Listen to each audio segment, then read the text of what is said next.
Hey everyone, welcome back to the channel. Today we're diving into a fiery exchange between Senator John Kennedy and witnesses testifying about anti-Semitism on college campuses. This hearing exposed some shocking perspectives, and trust me, you don't want to miss this. Before we get started, make sure to hit that subscribe button and turn on notifications so you never miss out on the latest political breakdowns. Now let's get into it. Thank you all for being here. Ms. Solomon, I want to be sure I understand your testimony. Did I understand you to testify that anti-Semitism is worse under the Trump administration? Senator, thank you for your question. You don't have to thank me. Okay. Your best thanks is to answer. Okay, well, I'll tell you that anti-Semitism has been rising, especially since the 2017 but has the Charlottesville Trump administration attack. caused that? Is that your testimony? I wouldn't say the Trump administration has caused anti-Semitism. Has there been an increase since Trump has entered office? Yes. Do you see a causal connection there? Yes. Why? Trump has highlighted and platformed neo-Nazis and white supremacists. Okay. Mr. I can't see that far. Racklin. Mr. Racklin, I understood you to say that in answer to Senator Durbin's question, the spending reductions, reducing the federal budget would increase anti-Semitism. Isn't that what you said?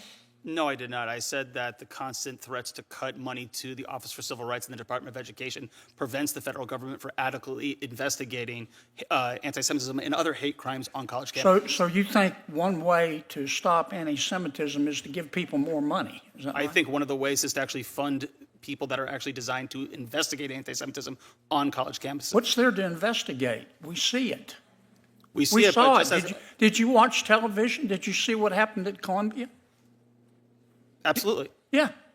I mean, it was clear to me that the administration at Columbia and most members of the faculty believed passionately in diversity, equity, inclusion, and the right to hurt Jews. That's what I saw. Isn't that what you saw? I saw. Isn't that what you saw? I saw protesters against the war in Gaza and them using some anti-Semitic slogans and thoughts. I would say, however, that it's hard. I would say, isn't that however, what you're telling me? That's not what you saw. Now, don't get off the subject on me now. You're telling me that's not what you saw. I'm telling you that it is difficult for the federal government to adequately address the issue of anti-Semitism. Are you telling me the Columbia administration and the faculty was supportive of the Jewish community? I think that they are You trying need to to find stop dipping into your ketamine stash. into what? Excuse me? Now, if we're going to solve this problem, we need to talk about it. And it wasn't just at Columbia. It was at Berkeley. It was at UCLA. It was at Barnard. And Columbia has a history of discriminating against Jewish people. They used to refuse to let Jewish students come to their university. Now, you can try to bubble wrap this, but that's what I saw.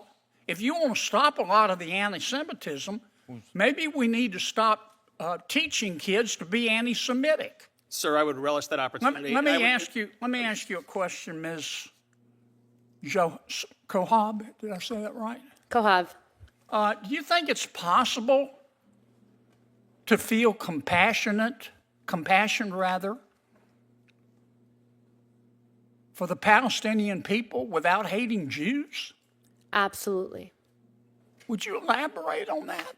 Because it looks to me like many of our Ivy League universities, they weren't the only ones. Some universities handled it well. Vanderbilt, University of Chicago, Tulane. But it looks like the administration was teaching kids you got to pick a side. Mm-hmm. You either have to hate Jews or you have to be for Hamas. You can't be. There's no middle ground. Tell me what you saw. You've written a book about it. Maybe Mr. Rocklin ought to read it. Just because we are testifying, I wrote a chapter in the anthology Young Zionist Voices about what's happening on college campuses, and my book is coming soon. So, Look out for good, that. good plug, but So let me answer your question. Can you feel compassion for the Palestinian people and not hate Jews? Absolutely. I think that what I've seen on college campuses is a pushing of a Marxist framing of the way that you see the world. And this is not only in liberal studies departments. I've taken dance classes, I've taken creative writing classes, where your final project is literally called the political is personal. And what they're teaching you on college campuses is that the political is personal and that everything should be personalized. And there's a global north, a global south, a global right, and a global wrong. And the issue with college campuses and what's happening right now in the United States is that we're allowing ideology to drive violence. A society. I hear your take. Drop a comment below, and if you found this breakdown helpful, make sure to smash that like button and subscribe for more content like this. I'll see you in the next one. Until then, stay informed and stay sharp.